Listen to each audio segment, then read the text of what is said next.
Oke, baiklah anak-anakku sekalian, kita kembali pada materi pengukuran.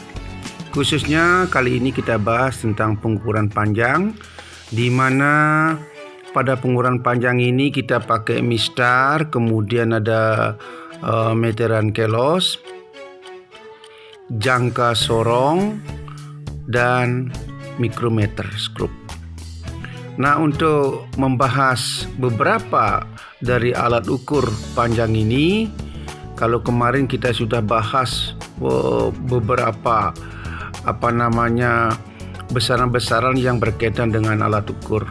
Kali ini untuk tampilan yang kedua, kita khusus untuk membahas bagaimana cara mengukur dengan alat ukur panjang, salah satu dari yang kita sebut tadi.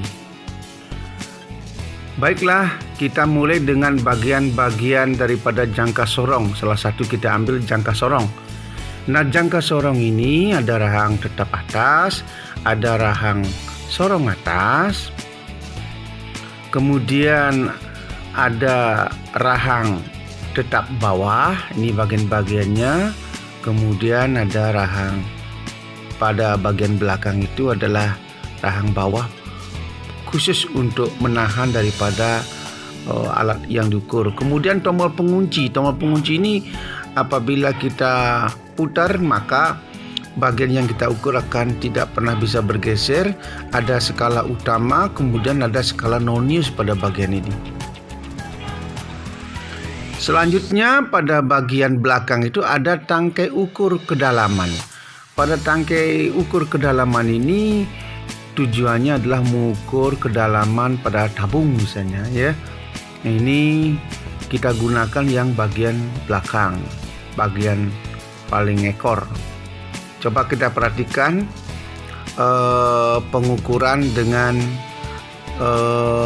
alat ukur yang namanya jangka sorong. Yang pertama kita perhatikan dulu, kita geser pada bagian yang mudah digeser, yang di bawah. Tadi yang ada rahang yang bergeser. Kemudian lalu kita ukur. Kalau seandainya kita mengukur diameter, maka pada bagian atasnya. Misalnya kita mengukur balok besi. Nah, kita ukur. Nah, kemudian kita geser pada bagian bawahnya. Kemudian lalu dikunci nanti, ya. Kenapa dikunci? Supaya tidak bergeser, sehingga kita mendapatkan pengukuran yang kita inginkan. Kalau misalnya mengukur diameter sebuah tabung, maka kita gunakan pada bagian rahang di atas itu. Nah, ini fungsi yang di atas. Tidak boleh menggunakan yang di bawah, karena lain cara pengukurannya. Lalu setelah kita ukur, lalu kita kunci. Kemudian kalau mengukur misalnya benda bulat atau silinder, baik panjang maupun diameternya, kita gunakan yang di bawah, rahang bawah. Ada rahang atas, rahang bawah. Lalu seterusnya, ketika kita menggeser-geser, ini sudah tampil dalam vernier caliper ini. Ketika kita menggeser, di sini ada bagian skala nonius akan nanti segaris dengan skala utamanya. Bagaimana cara membacanya? Nanti ketika kita mengukur sampai maksimal, lalu kita putar pada bagian skrupnya, lalu kita hitung pada bagian ini. Apabila ada garis yang segaris dengan skala nonius dengan skala utama, nah itulah hasil tepat pengukurannya. Kita lihat ini bagian-bagian. Kalau kita lihat yang di bawah, tampak pada bagian atas ada 3, 4 dan seterusnya. Kemudian tepat segaris adalah di sini masih bengkok di sini. Cari pada skala nonius yang segaris dengan skala utamanya. Nah, di sini mana yang segaris? Kita lihat di sini belum. Nah, di sini ada yang segaris. Nah, itu berarti pengukurannya nanti akan di sini. Kalau kita lihat kita lihat bagaimana cara penggunaan daripada jangka sorong dengan ketelitian 0,01 cm. Kita bisa mengukur panjang yang kita ukur, kemudian kita lihat skala nonius yang segaris dengan skala utamanya. Ternyata di sana 3,63 ya. Kalau kita lebihnya di 6 titik itu lebih sedikit, kita baca pada yang segaris 3,63. Kemudian kita coba dengan materi yang lain yang kita ukur ya. Di sini itu 2,3 lebih sedikit. Nah, lalu kita hitung pada skala nonius yang segaris atau berimpit dengan skala utama. Ternyata ada angka 3 yang berimpit dengan skala nonius. Lalu kita hitung 2,3 lebih sedikit itu kita cari dari garis-garis yang segaris dengan skala noniusnya. Ternyata hasilnya 2,37. Ada bagaimana mendapatkannya angka 2,37? Kita lihat skala nonius segaris dengan angka 3 skala utamanya. Kita lihat 2,3 lebih sedikit, kita hitung dari 2,3 lebih sedikit ternyata ada 7 skala, maka hasilnya 2,37. Demikian hasil dari pengukuran dengan menggunakan jangka sorong tadi. Bagian-bagian dari mikrometerskop.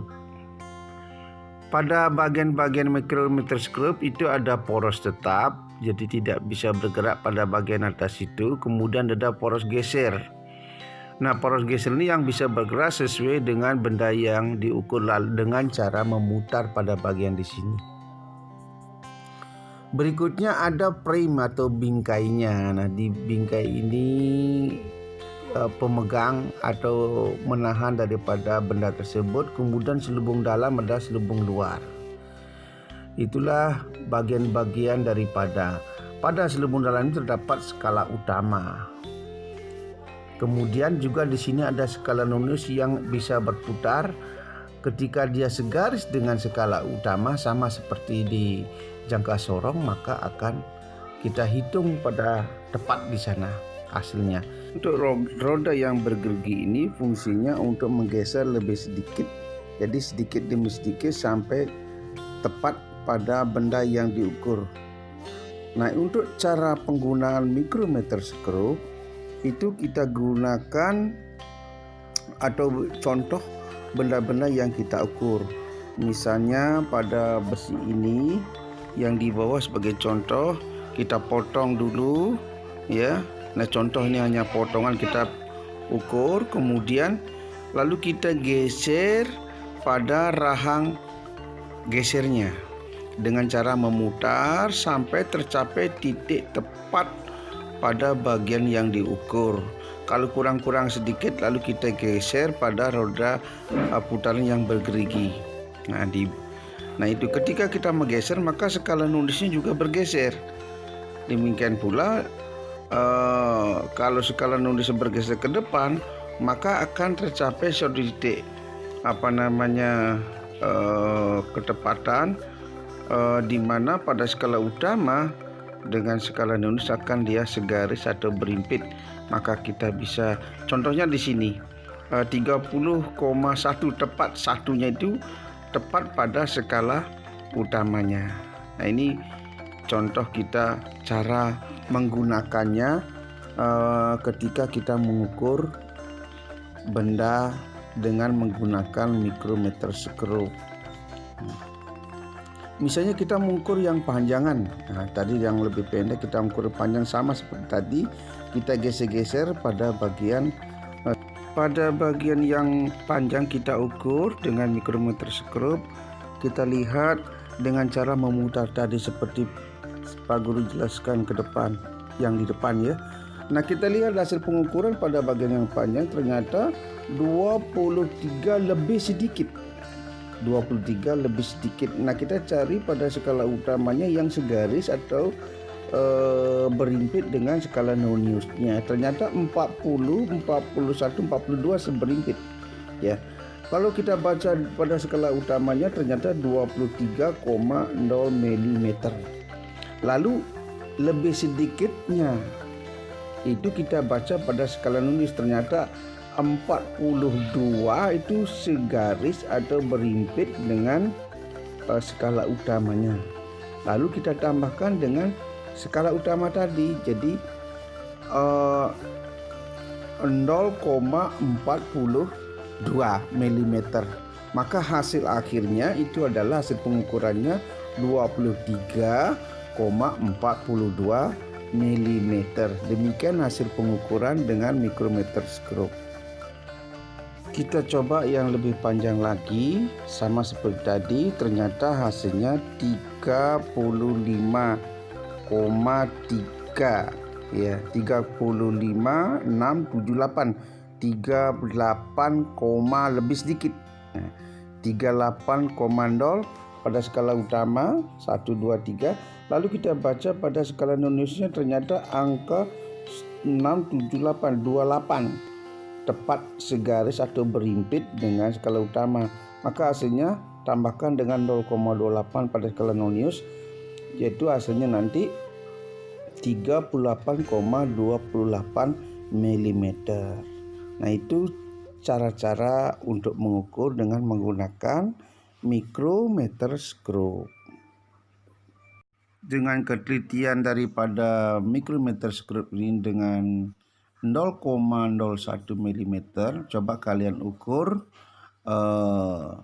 melihat ukuran ini atau membaca ukuran yang ditampilkan di atas ya. Coba nanti kita cocokkan dengan hasil pengukuran itu. Ternyata 2,22 lebih sedikit, 22,5 lebih sedikit.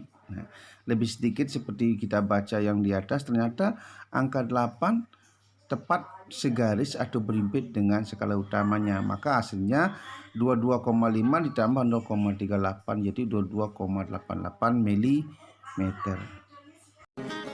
Contoh yang keempat. Oke, contoh yang keempat.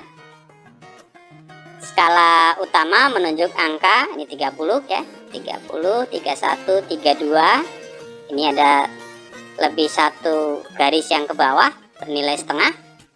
Berarti 32,5 mm. Kemudian skala Noniusnya terletak antara 35 dan 40. Kita lihat 35, 36, 37. Skala Nonius 0,37 mm. Sehingga hasil pengukurannya adalah 32,37 mm.